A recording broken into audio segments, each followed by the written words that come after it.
Hello student, कैसे हैं? उम्मीद है आप सभी अच्छे होंगे। ज्ञानपुर पब्लिक स्कूल की तरफ से क्लास 12 के लिए ये फिजिक्स की क्लास है। मैंने आपको पिछले क्लासेस में किरचॉफ के नियम के बारे में बताया था। किरचॉफ के दोनों नियम मैंने बताए थे। आज मैं आपको बताऊंगा कि किरचॉफ के सेकंड लॉ या फर्स्ट लॉ को लेकर किस तरीके से आपके न्यूमेरिकल बनते हैं, किस तरीके से परीक्षा में आए हुए हैं।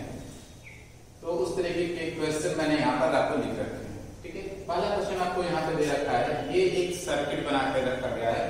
सर्किट में आपको 3 सेल लगे हुए, नंबर 1, नंबर 2, नंबर 3, और यहाँ पर जो है प्रतिरोध लगे हुए हैं। ये आपके 3 ओम का प्रतिरोध इसके साथ है, 2 ओम का इसके साथ है, 1 ओम का इसके साथ। ठीक है, तो ये एक कॉम्प्लिकेटेड आपका या ये कहें कि जो है एक प्रकार का जटिल परिपथ बन गया। पहले सिंपली मैंने आपको बताया था सिंगल सेल्स रेडियस समांतर क्रम में, तो उस तरीके से उनकी इक्विवेलेंट विद्युत वाहकत्व या इक्विवेलेंट उसमें जो है इंटरनल रेजिस्टेंस आपने देखा था। लेकिन ये कॉम्प्लेक्स सर्किट है, तो कॉम्प्लेक्स सर्किट में मैंने आपको बताया था कि आप जो है उपयोग करेंगे किरचॉफ का first and third law, sorry first and second law.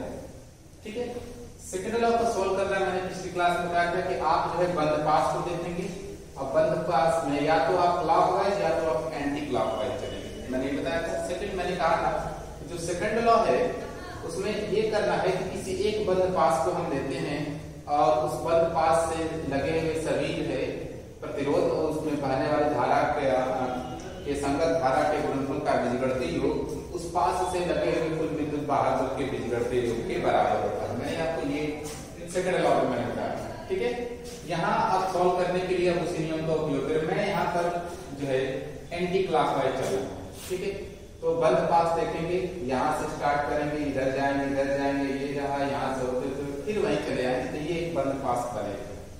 ठीक है, तो अब हमको स्टार्ट करना है और यहाँ पर मैंने ये बना लिया है कि ये आपका सेल नंबर 1 है, इससे धारा I1 बह रही है, सेल नंबर 2 है, इससे धारा I2 बह रही है, सेल नंबर 3 है, इससे धारा I3 बह रही है। ठीक है, I1, I2, I3 तीनों को मैंने बना लिया है। अब यहाँ पर देखेंगे कि अगर ये पॉइंट A अगर हम लेते हैं तो I1 धारा यहाँ से आएगी, I2 यहाँ से आएगी, I3 यहाँ से। तो कहने का ये मतलब है कि जब हम फर्स्ट लॉ में बताया था कि फर्स्ट लॉ में मैंने ये बताया था कि किसी एक संधि पर मिलने वाली जितनी धाराएं होती हैं उन धाराओं का बीजगणितीय योग क्या होता है? 0 होता है। ठीक है, तो यहाँ से हम देखेंगे कि अगर हम आने वाली धाराओं को प्लस में ले रहे तो इस संधि से जाने वाली धारा आपकी ऋण में ली जाएगी। क्योंकि हम देख रहे हैं कि इस बिंदु A पर I1 भी आकर आ रही है, I2 भी आ रही है और I3 भी आ रही है। मतलब है कि जो जितनी धारा है सभी इसी बिंदु पर आ रहे हैं, इसलिए सभी किसमें होंगी? प्लस में, क्योंकि आने वाली धारा को हम किसमें ले रहे हैं? प्लस में। तो ये I1 plus I2 plus I3। अब यहाँ से कोई भी धारा जाने वाले नहीं है, तो ये हो गया नेट धारा का बीजगणितीय योग। तो फर्स्ट लॉ के अकॉर्डिंग किसके बराबर होनी चाहिए? 0। तो ये आपका हो गया फर्स्ट लॉ के according I1 I2 plus I3 equal to 0। ठीक है, अब हम सेकंड लॉ लगाए। सेकंड लॉ आपका बंद पास के लिए होता है। तो ये उसमें ये कहा गया किसी बंद पास में के विभिन्न खंड मैंने बताया था वो परिपथ कहलाता है। विभिन्न खंड में धारा उसके संगत प्रतिरोधक के गुणनफल का बीजगणितीय योग उस पास से लगे हुए कुल विद्युत वाहक बल के बीजगणितीय योग के बराबर होता है। मैंने बताया था summation of IR equal to summation of E। ठीक है, तो पहले आप निकालेंगे समेशन ऑफ IR। ठीक है, तो ये I1 यहाँ से जाएगी और जब यहाँ से कहीं से भी निकलेगी तो इस वाले पास पर जब देखेंगे तो I2 इसमें प्रवेश करनी चाहिए क्योंकि इसमें की धारा I2 है। अब देखिए I3 यहाँ से निकलकर यहाँ जानी चाहिए क्योंकि इसकी धारा I3 है और I1 इधर से ऊपर की तरफ जाना चाहिए, यानी इसमें I1 धारा, इसमें I2, इसमें I3। चलिए अब हम यहाँ से स्टार्ट कर रहे हैं चलना और हम चलेंगे एंटी क्लॉकवाइज। अब यहाँ से स्टार्ट कर रहे हैं, यहाँ से पहले हम समेशन ऑफ IR ले रहे हैं, स्टार्ट करेंगे, चलेंगे, ये रहा हमें प्रतिरोध मिला, उसमें धारा देख रहे हैं। प्रतिरोध में जो धारा बढ़ी तो प्रतिरोध में जो धारा है वो हमारे चलने के विपरीत होगी, तो धारा और प्रतिरोध का गुणनफल किसमें लेंगे? माइनस। ये चीज ध्यान रखो, मैंने यहाँ पर इक्वेशन आपको बनाया है। ठीक है, ये 2 और I2 ये हमारे चलने के विपरीत है, जिसको किसमें लेंगे? माइनस में, 2 × I2। चलिए अब यहाँ से होते यहाँ पे चले। अब जब इस वाले में आना है तो इसमें देखिए धारा हमारे चलने की दिशा में, इसलिए प्रतिरोध और धारा का गुणनफल किसमें होगा? प्लस में। ये रहा आपका प्लस 3I1। अब यहाँ से चलते जहाँ से स्टार्ट किए हम वहीं आ गए। जब वहीं आ गए तो एक पास के लिए समेशन ऑफ IR आपका पूरा, फिर उसमें ये टोटल आपको इक्वल होगा इस पास से लगा होगा कुल विद्युत वाहक। ठीक है। अब हम यहाँ से चलना स्टार्ट करें, यहाँ से चलना स्टार्ट करें। अब कुल विद्युत वाहक बन जाए तो हमको सेल मिलता है। सेल का जो धारा देने की दिशा है वो हमारे चलने की विपरीत है, इसलिए इसके विद्युत वाहक को किसमें लिखेंगे, ऋण। तो ये हो गया ऋण 4। अब इधर से चल रहे हैं, इधर से चल रहे हैं, फिर यहाँ पर आए। यहाँ पर जब हम आए तो देख रहे हैं यहाँ पर आप देख रहे हैं ये जो विद्युत वाहक बल है या जो सेल है वो हमारे चलने की दिशा में धारा दे रहा है, इसलिए इसके विद्युत वाहक बल को लिखेंगे 10। इक्वेशन आपको बना 3I1 माइनस में 2I2 बराबर 6। ठीक है। सेम थिंग अब हम सेकंड पास के पास आएंगे। दूसरा पास, दूसरा आपका लूप यहाँ पर है। इसमें भी यदि हम चल रहे हैं एंटी क्लॉकवाइज तो अब जो है पहले हम देखेंगे समेशन ऑफ आई आर को। तो यहाँ से स्टार्ट कर रहे हैं, यहाँ पर आए। ये जो इसमें धारा है वो हमारे चलने के विपरीत, हम इधर की तरफ चले, धारा इधर की तरफ आ रही, तो प्रतिरोध धारा का गुणनफल किसमें होगा, माइनस। तो देखिए I1 गुणे I3 गुणे माइनस I। ठीक है। फिर अब होते होते दूसरे में आए, ये जो धारा है वो हमारे चलने की जो है दिशा में है, इसलिए धारा प्रतिरोध का गुणनफल किसमें होगा, 10 में 2I2। अब देखिए ये तो पूरा जहां से चले थे वही आगे, तो एक पास में समेशन ऑफ आई पूरा होगा। अब हमको लेना है समेशन ऑफ टी। फिर वैसे ही चलेंगे, ये हमको मिला है। और ये जो सेल है ये हमारे चलने के विपरीत में धारा दे रहा है, इसलिए इसके विद्युत वाहक बल को किसमें लिखेंगे, ऋण में। तो ये आपका हो गया -2। ठीक है। अब ऐसे आ रहे हैं इस सेल के पास है, ये सेल हमारे चलने की दिशा में धारा दे रहा है, इसलिए इसके विद्युत वाहक बल को किसमें लिखेंगे, प्लस में। तो ये हो गया +4। अब इनको सॉल्व करेंगे तो 2I2 माइनस I3 बराबर 2 हो जाएगा। देखिएगा I1 I2 I3, ठीक है, दो अननोन लिखेंगे, यहाँ पर 3 अननोन है, तो ये 2 समीकरण है और तीसरा समीकरण I1 I2 में यहाँ है। इस तीनों समीकरण को सॉल्व करेंगे और सॉल्व करके I1 I2 और I3 की वैल्यू को हम निकालेंगे। देखिए मैंने सॉल्यूशन यहाँ किया है, समीकरण 2 और 3 को सॉल्व करके मैंने इनको I1 और I3 में जो है इनकी वैल्यू निकाल ली है। ठीक है। अब चलिए यहाँ पे मैंने काम किया, सॉल्व करने के पश्चात यहाँ पे I3 की वैल्यू यहाँ से उठाकर I3 की वैल्यू जो है मैंने इसमें सब्स्टिट्यूट किया, समीकरण नंबर है, तो I3 बराबर माइनस I1 I2, यहाँ पे मैंने वैल्यू रखी है। तो देखिए ये I1 और I2 में आ गया और एक I1 और I2 की वैल्यू यहाँ पर है। इन दोनों समीकरण को सॉल्व करेंगे। ठीक है, मैंने यहाँ पे सॉल्व किया है। सॉल्व करने के पश्चात I1 और I2 की वैल्यू आई। I1 आपका आया है 2 एम्पियर और आपकी I2 0 एम्पियर और I3 आपकी आई है -2 एम्पियर। ठीक है। तो इस तरीके से आप चाहे तो सॉल्व करके इस कॉम्प्लेक्स सर्किट में भी ये बैटरी के कारण बहने वाली धारा I1 I2 को आप निकाल सकते हैं। ठीक है। चलिए अब देखिए इसके पश्चात ये जो पूरा आपको सवाल तो ये वाला हो गया। अब जो है इसमें दूसरा पॉइंट आपको पूछा गया था कि ये जो बिंदु A और B हमने दर्शाया है, इसके सिरों के बीच का विभवांतर क्या होगा, इनके सिरों के बीच का विभवांतर भी बताना है। I1 I2 I3 में तो कैलकुलेट कर लिया। अब सवाल है कि इनके सिरों का विभवांतर क्या होगा। देखिए इस बिंदु के साथ ये वाला सेल और ये प्रतिरोध मिलकर समांतर क्रम है, ये भी समांतर क्रम है, तो कह सकते हैं कि इस सभी इनके सिरों के बीच का विभवांतर आपस में कैसे होगा, समान होगा, क्योंकि ये तीनों सर्किट किस क्रम में है, ये नंबर 1 नंबर 2 नंबर 3, ये तीनों समांतर क्रम है, इसलिए सभी के सिरों का विभवांतर बराबर होगा। तो आप चाहे तो इनके सिरों का किसी से भी विभवांतर आप निकाल सकते हैं, विभवांतर आपको सेम होगा। चलिए सबसे हम यहाँ पे जाते हैं, क्योंकि हमारा मिला है I2 क्या है, 0 पर है, I2 आपको I1 2 एम्पियर आया, I2 आपको 0 आया। तो देखिए I2 ये धारा 0 है, तो ये आपको सेल है, तो सेल के सिरों का जब विभवांतर लेंगे तो V बराबर E माइनस I R से। देखिएगा जो E विद्युत वाहक बल है वही जो है इनके और इनके सिरों पर बटेगा, तो V बराबर E माइनस I R से। तो V आपका VAB है और E आपको 4 वोल्ट है और यहाँ पर I क्या है, 0। तो I इंटू R का गुणनफल 0, VAB कितना आ जाएगा, 4 वोल्ट। और चाहे तो आप यहाँ से उस चीज को निकाल सकते हैं, इनके सिरों का भी विभवांतर आप लेंगे तो VAB ही है, E आपको कितना है, 2। ठीक है, माइनस में I इंटू R। देखिएगा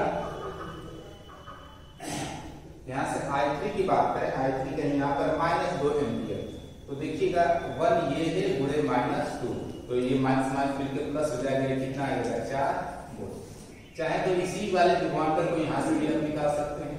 यहाँ से देखिएगा ये VAB है, ये आपको E आपको 10 है, ठीक है, और I इंटू R, ये आपको R आपको 3 है और I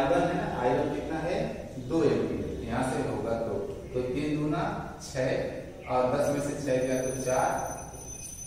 ठीक है, तो इस तरीके से कहीं से भी चाहे तो आप यहाँ से निकाल सकते हैं, विभवांतर सबके समान हो।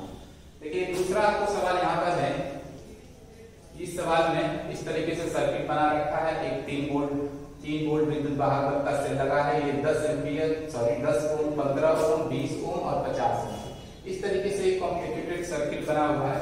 इस सर्किट में हमको निकालना है कि इस परिपथ में जो है, इस अलग अलग परिपथ में टोटल ये कितनी धाराएं होंगी, यानी इस परिपथ में कितनी धारा होगी, इसमें कितनी होगी, इसमें कितनी। ठीक है, चलिए इसमें भी सेम थिंग हम किरचॉफ का नियम लगाएंगे।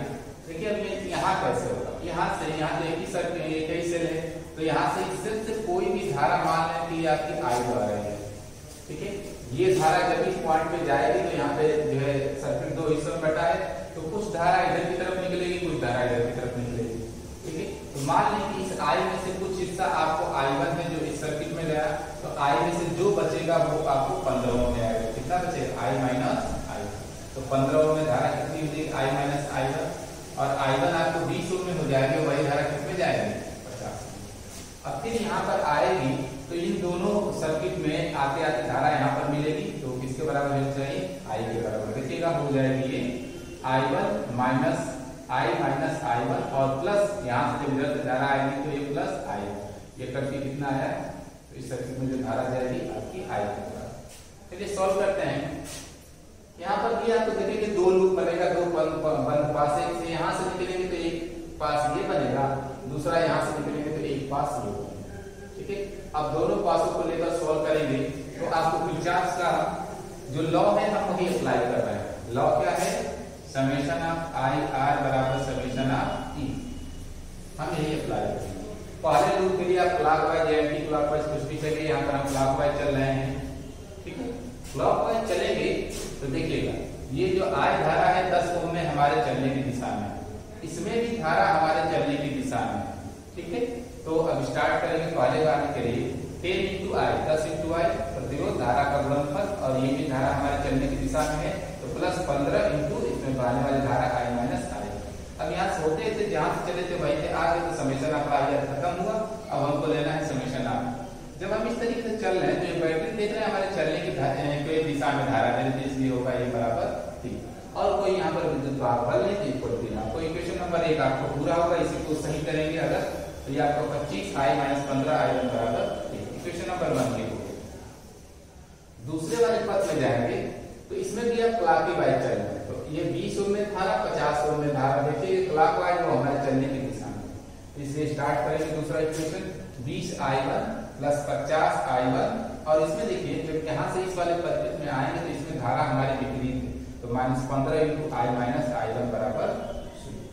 ठीक है, इसको हम अरेंज करेंगे तो आपको आएगा 85 I1 माइनस 15 I बराबर 0। इक्वेशन नंबर 1 और 2 को लेकर सॉल्व करेंगे, तो सॉल्व करने के पश्चात आपकी धारा आई जाएगी 17/3 I1। अब फिर इसके बाद पश्चात जब ये आई की वैल्यू आ गई, तो आई की वैल्यू हम इसमें सब्स्टिट्यूट कर देंगे तो हमारा I1 मिल जाएगा। देखिए मैंने यहाँ पे कैलकुलेट किया है, जो I1 आपकी आई है वो आपको आ रही है I1 बराबर 9/380 एम्पीयर। इसी तरीके से अब जब I1 आ गई तो I1 की जगह कहीं पर भी सब्स्टिट्यूट कर देंगे तो आपकी धारा I आ जाएगी। ठीक है, तो ये आपकी आ गई है I1 है, और ये आपकी धारा I, तो ये I बराबर 51/380। इस तरीके से चाहे तो इसको भी सॉल्व करके I1 और I को आप निकाल सकते हैं। अब चलिए अगर 15 ओम में धारा पूछे तो हम लेंगे I माइनस I, ठीक है, और वो आपकी धारा आ जाएगी 15 में। इस तरीके से आप चाहें तो इस पूरे सर्किट में बहने वाली धारा को निकाल सकते हैं। ठीक है, अब इस तरीके से आपको तीसरा थोड़ा सा एक सवाल है, ये सवाल थोड़ा सा अलग है लेकिन किरचॉफ का नियम इस पर भी अप्लाई है। ठीक है, इसमें आपको निकालना है कि इस तरीके से आपको एक सर्किट दे रखा है, ये आपको 1.5 ओम का है, 1 ओम का है, 1 ओम का, 1 ओम का है, और यहाँ पर 2 वोल्ट की बैटरी से इसमें करंट प्रोवाइड कर रहा है। देखिए ये आपको व्हीटस्टोन सेतु का पालन नहीं कर रहा है, क्योंकि P/2 नहीं, तो जाहिर सी बात है सब में धारा अलग अलग बहेगी। जब धारा अलग अलग बहेगी तो सवाल ये है कि आपको VBG ज्ञात करनी, यानी B यहाँ पर पॉइंट है, G यहाँ पर, तो इन दोनों सिरों के बीच का विभवांतर क्या होगा वही हमको निकालना। ठीक है, चलिए विभवांतर निकालने के लिए पहले हमको इसमें धारा I1 और I2 निकालनी पड़ेगी। आप किरचॉफ के नियम का उपयोग करेंगे। यहाँ पर देखिए 2 पास बनेगा। नंबर 1 पास देखिए, अगर इस चीज को उठाकर हम ऐसे बना दें और यहाँ से दोनों सिरों पर, क्योंकि ये जो आपको विभवांतर होता है वो विकर्ण के सिरों पर लगाया गया होता है, ठीक है। तो अगर विकर्ण यहाँ पर इस तरीके से भी तो हम इस सेट को लगा सकते हैं। यहाँ पर ये 2 बोल्ट है, देखिए एक बंद पास ऐसे बनेगा, दूसरा बंद पास इस तरीके से बनेगा, ठीक है। तो अगर हम इस वाले में चलेंगे, जब यहाँ से लगा देंगे तो ये आपको खत्म हो जाएगा, ठीक है। एक बंद पास ये रहा। तो पहले बंद पास के लिए अगर हम काम करेंगे तो देखिएगा I1 ये धारा जो हमारे चलने की दिशा में, देखिए यहाँ से धारा गई है, जो इस समय I1 I2 में बटी है, ठीक है ना। तो एक यानी प्रतिरोध इंटू धारा का गुणनफल, 1 इंटू I1, और जब इसमें जाएंगे तो इसमें भी वही धारा बहेगी, 1 इंटू I1। यहाँ से आएंगे total I summation of IR खत्म हो गया, इक्वल टू क्या होगा, समेशन ऑफ P, ये कितना होगा 2, क्योंकि एक ही आपको देखिए। और ये जो धारा, ये जो सेल है वो हमारे चलने की दिशा में धारा दे रहा है, इसलिए बराबर आपको 2 आ जाएगा। यहाँ से I1 कैलकुलेट करेंगे तो वो आपको आएगा 1 ampere. Same thing second across पे यही चीजें लगाएंगे, इसमें हम चल रहे हैं इस तरीके से, ठीक है। तो आप ऐसे चलेंगे तो यहाँ से स्टार्ट हुए, इसमें जब आयत देख रहे हैं कि इसमें जो धारा है वो हमारे चलने की विपरीत दिशा में, तो 1 इंटू I2, आप देखिएगा 1 इंटू I2, अगर यहाँ पे माइनस लगाते हैं, ठीक है, क्योंकि चलने की विपरीत दिशा में। अब जब इसमें आएंगे तो इसमें भी हमारे चलने की विपरीत दिशा में धारा है, ये आपका होगा -1.2 इंटू I2। सेम चीज यहाँ से हम चल रहे हैं, देख रहे हैं बैटरी हमारे चलने की दिशा में विपरीत दिशा में धारा दे रही है, बैटरी ऐसे यहाँ पर होगा -2, देखिए माइनस माइनस क्या बन जाएगा, आपको प्लस बन जाएगा। अब इसको भी सॉल्व करेंगे तो I2 आपको आएगी 4/5 एम्पीयर। अब देखिए I1 और I2 आ गए, हमको इनके सिरों का विभवांतर लेना है। तो पहले आप निकालेंगे VAB, यहाँ में आपने निकाला VAB बराबर VA माइनस VB, ठीक है। तो VAB क्या होगा, धारा और प्रतिरोध का गुणनफल, ओम का नियम, V बराबर I इंटू R से, तो VAB बराबर IAB इंटू IAR, ठीक है। 1 इंटू 1 बराबर 1 वोल्ट, यानी इन दोनों के सिरों का विभवांतर कितना आ गया, 1 वोल्ट। हम ऐसे निकालेंगे VAG VA माइनस V, यानी धारा और प्रतिरोध का गुणनफल, ये आपको आ गया 60/5 वोल्ट, नहीं सॉरी 6/5 वोल्ट है, 6.0, ठीक है। अब देखिए हमको चाहिए VBG।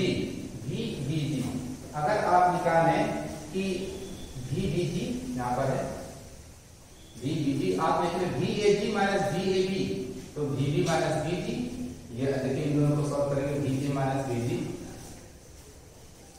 माइनस VAB इक्वल होगा VA माइनस VG, और माइनस करके VA प्लस VB, ये आपको देगा VB माइनस VB, ठीक है। ये टर्म आपको कैंसिल आ जाएगा, क्योंकि VA आपको आया है यहाँ पर, कहाँ गया, VAB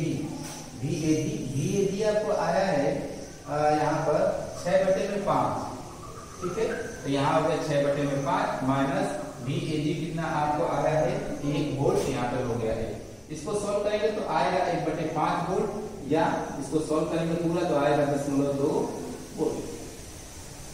तो इस तरीके से VBG यानी इन दो सिरों के बीच का विभवांतर कितना होगा, 0.2 वोल्ट।